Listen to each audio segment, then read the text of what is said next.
Welcome back to another edition of the CBL X's and O's podcast. Today I've got Reese Hamwriting from Traralgon joining me, and we're going to review round 5 in the Gippsland conference. And it was a pretty good weekend, Reese. No real major upsets, let's call it. And the ladders are starting to take some real shape and being able to show us who's contending and who's potentially outside the top 4 now.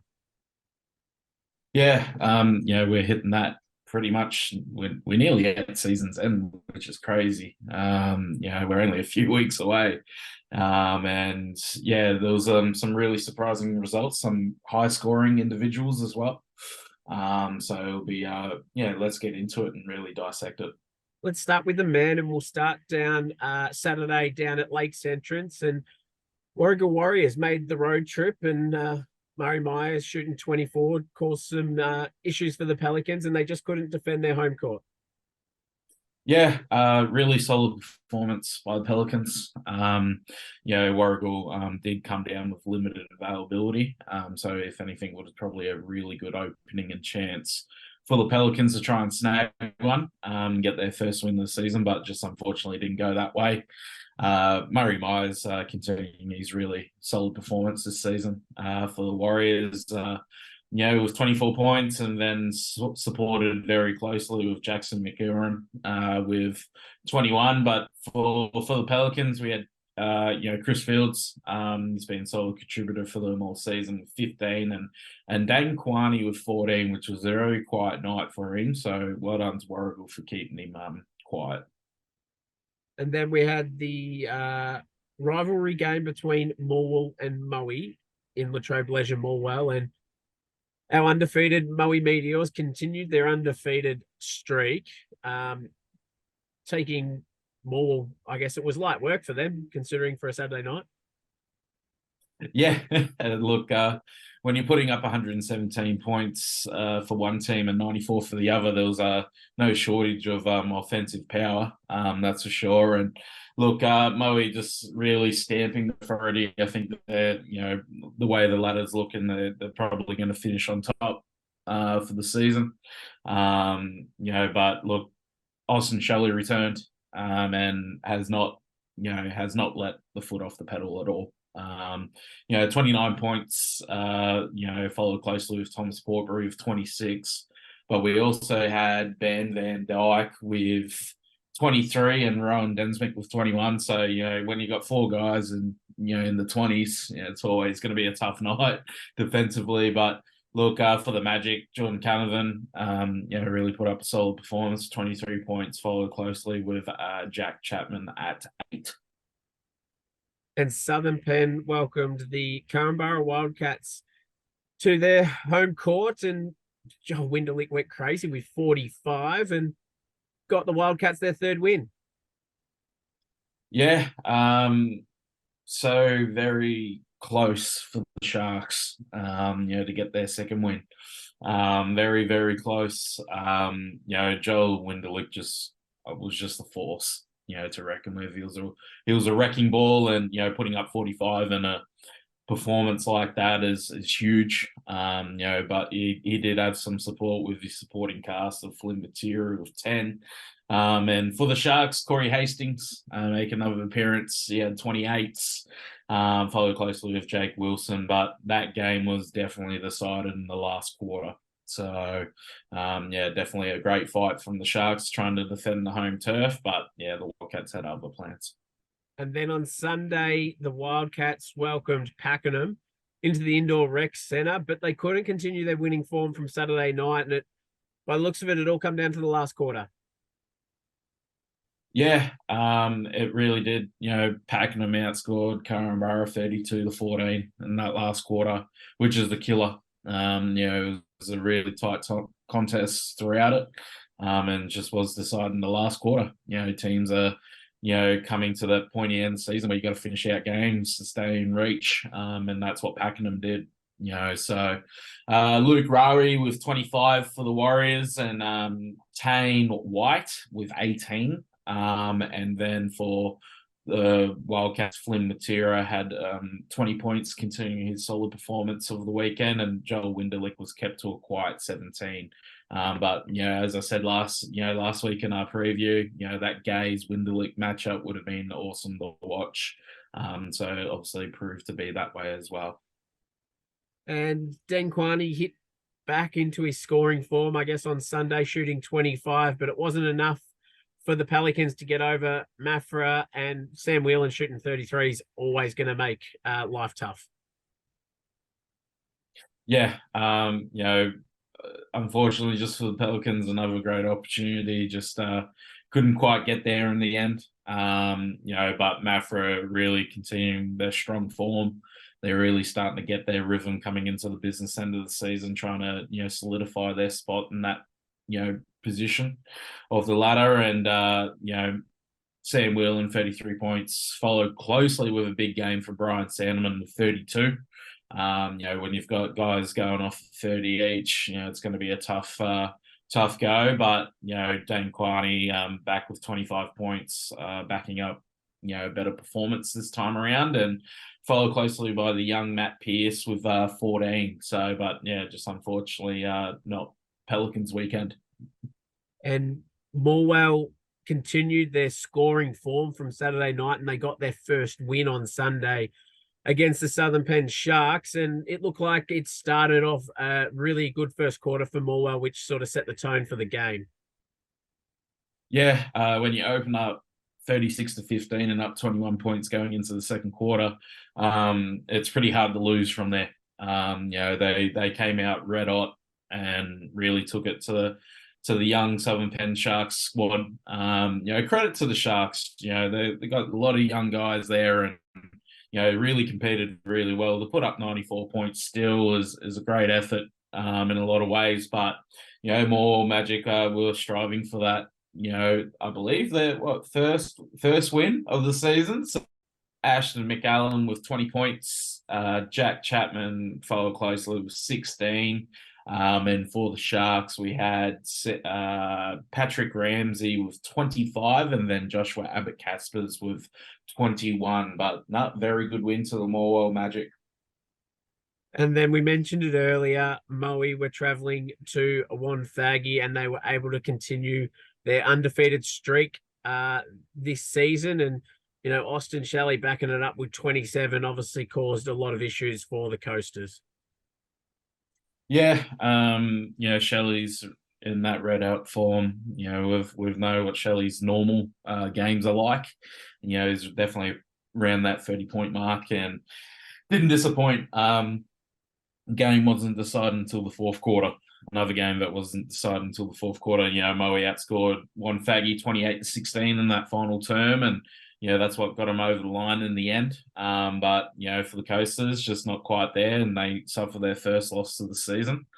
But look, Jensen Garnham, the other Garnham brother, he's been quite a bit quiet. He's top scorer with 23 for the Coasters, and we had Jet Garnham and Angus Murdoch sharing 18 apiece for the Coasters. And then for the Moe Meteors, we had Thomas Portbury supporting Shelley there with 19, and they also had 3 others in double digits as well. So a really good all-round win for the Meteors there. And we'll just quickly review the round 5 ladder. And we've got Moe sitting on top with an 8-0 record, and I don't think anyone's going to beat them in the regular season. Remaining games, they've only got 2 to go over the 3 rounds. And then Mafra sitting second, 5-1.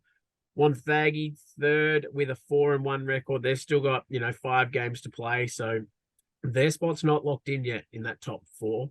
Warragul with a 5-2 record is sitting in 4th, closely followed by Traralgon, again 3-2 record. They've still got 5 games to play, so they're not a lock up the top just yet either. And then we've got Pakenham and Carramburra, followed by Southern Penn, Sale, Morwell, and our only team not to get on the winners list yet, Lakes Entrance, round us out. So we've got 6, maybe 7 teams still in the hunt there, Reese, and I guess Traralgon and Wonthaggi having still 2 games up their sleeve on top of everyone else. They drop 1 or 2 of them, and potentially their run for the finals is over. Yeah, that's right. I've been saying this the last couple of weeks.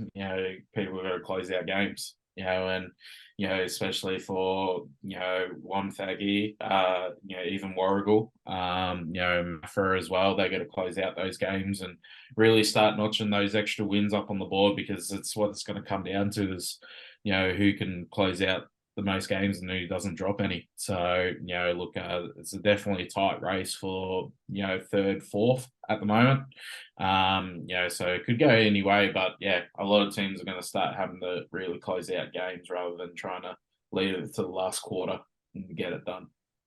And let's take a look at the women. And we had Beck Orwin shoot 33 for Warragul as they went into Lake's entrance. And, it looks like a fairly good defensive effort by the Warriors to hold the Pelicans to 52.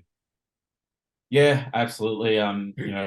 Warragul starting to really get onto the other side of the winners list as such. Putting up some really good performances, especially from last week. Beck Orwin, 33 points. She had 8 threes for the game, which is huge, huge game. And, followed closely with Jamie Chapman with 15. But, Warragul had a 29-14 quarter that really blew the game apart. And unfortunately for the Pelicans, just copped the raft, for the rest of the game. And but for the Pelicans, we had Kayla Dunstan, Kelly Pollington, and Fiona Yates all with 9 each for the Pelicans. And then Moa were hosting Moe in that, as we mentioned in the men, that rivalry game. And Moe were able to run out Victor's 75-56, but it was probably the second quarter that Moe really set up the gap and continued to hold that margin throughout the third and the fourth quarter. Absolutely. Just a quick shout out to Emily Skoltes from the Moore Magic. Earlier this week, forged a commitment to Southern Utah University in the States, which is an NCAA Division One college. So congratulations, Emily. It's really great to see Gippsland athletes really getting onto that next level. And all commemorations to your family as well. It's a great time and must be very proud. But unfortunately, the Moe Meteors really came in and really trying to keep their touch within the top four. They had a 20-5 second quarter, which really hurt the Magic, and unfortunately really decided the game in the end. But just a tough game for the Magic there. And, Abby Cornish had 14 points while you had Piper Albert and Paige Dabb with 9 each, but they had a lot of various scorers across their list. And for the Magic, Emily Skoltes scored with a team high of 20 and followed closely with Abby Noblet with 15. And Carinbara were able to keep their winning streak going, still undefeated, taking care of the Southern Peninsula Sharks. And Alana Arneson, shooting 33 points goes a long way to helping the Wildcats continue their winning streak. Yep. It looks like it was the Arneson sisters show from the looks of it. And, unfortunately, Southern Penn, as we predicted, didn't, were going to be worth a fight, but would have eventually blown out in the end. And, Carinbara certainly did that, really continuing the strong season and being the benchmark of the competition. Alana Arneson with 33 points, followed closely with her sister Crystal with 19. And for the Sharks, we had Imogen Ekman with 15, and then Sky Miles with 9. And we talk about the Arneson sisters there. They backed it up on Sunday when the Carinbara welcomed Pakenham into the Indoor Rec Centre. And, Alana shooting 30 did a lot of damage to the Warriors. And especially in the fourth quarter, looked like Pakenham had a few foul out late in the game. But, Carinbara were able to get the W. Yeah, again, another game that's been decided in the fourth quarter, and, it was our game of the week. We really thought top two went at it. Really solid game from looks of very physical as well. Alana continued a strong performance, averaging 30 points for the weekend. Just more with 30, and then followed closely with her sister again with 15. providing that kind of incredible duo. We like to say definitely a lot of exciting things down there, and they also had four players in total with double digits. For the Warriors, just wasn't their day. They had Haley Letts with 14 and Stella O'Loughlin with 14 as well. So, tough game, and the Wildcats reign supreme. And Lakes, it just wasn't Lakes Entrance's day on Sunday. They could only manage to shoot 29 points in the women, and Sienna wins pretty much. She shot 34 for the Eagles and has outscored the Pelicans team. Very unfortunate performance for the Pelicans there. Definitely thought they could have put up a much better fight. But yeah, when you've got an opposing player on the other team scoring more than what you scored in total is not not the best. But look, Sienna whined 34 points. We've seen her do that before, and she has been a bit quiet this season. And it's good to see she's starting to get the traction of that. Followed closely with Jamie Gallatley with 17. Really, really solid performance for the Eagles there. And then Morwell were able to get their first win of the season over the Southern Penn Sharks. And Abby Noblet shot 35 to lead all scorers in round 5 and did the damage to get the win. Magic first win. There we go. That's what we wanted. And look, shout out to the young Southern Penn squad. Put up a really great fight. Wasn't decided until late in the game when it blew out. But, Abby Noblet, 35 points. She is capable of doing that, and she certainly delivered. Followed closely with Emily Scoltes with 12. They also had 5 players in double digits. But for the Sharks, we had Brianna Pierce with 17 and Megna Vinramhan, I do apologize, with 14. Followed closely there to Pierce. And really good win by the Magic.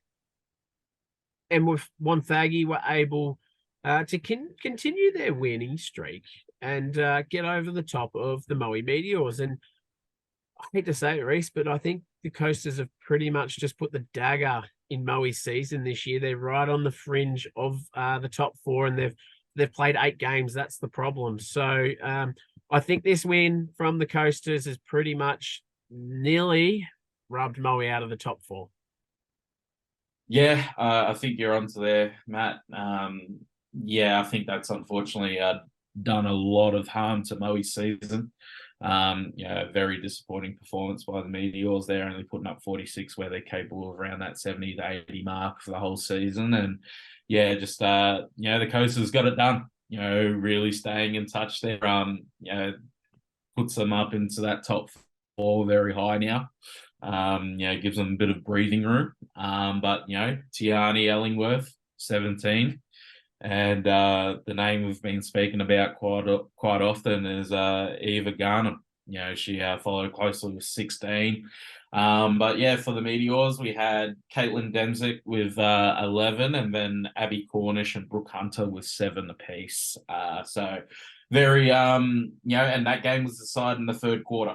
Wonthaggi had a 23-6 term, which unfortunately, put the dagger in that game for the Meteors. It was too late for them. And we'll have a quick look at the ladder, and we've got Caranbara sitting on top, 7-0 record, undefeated. They're well above the rest of the pack. Traralgon is second with 4-1. Wonthaggi is closely following Traralgon, 4-1 record as well. So both them teams still have 5 games to play this season, but they've both already played Moe and have got the win on top of Moe. So when it comes to head-to-head, unfortunately, Moe sit at the bottom against them 2 teams. We've got Pakenham currently sitting in 4th with a 5-2 record.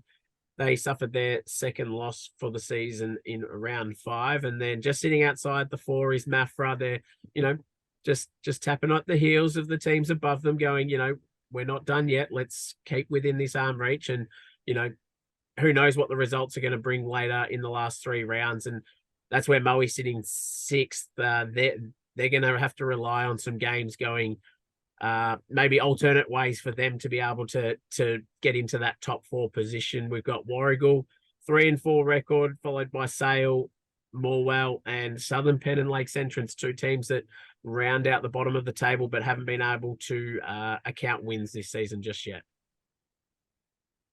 Yeah, for Moe to stay in touch, it's going to really involve around how Traralgon, Wonthaggi, and Maffra play the next couple of rounds. With Traralgon and Wonthaggi still yet to play another 5 games, and then Maffra still another 4. Moe's going to be hinging on them to have a few consecutive losses in the next few games to stay within touch of the 4th.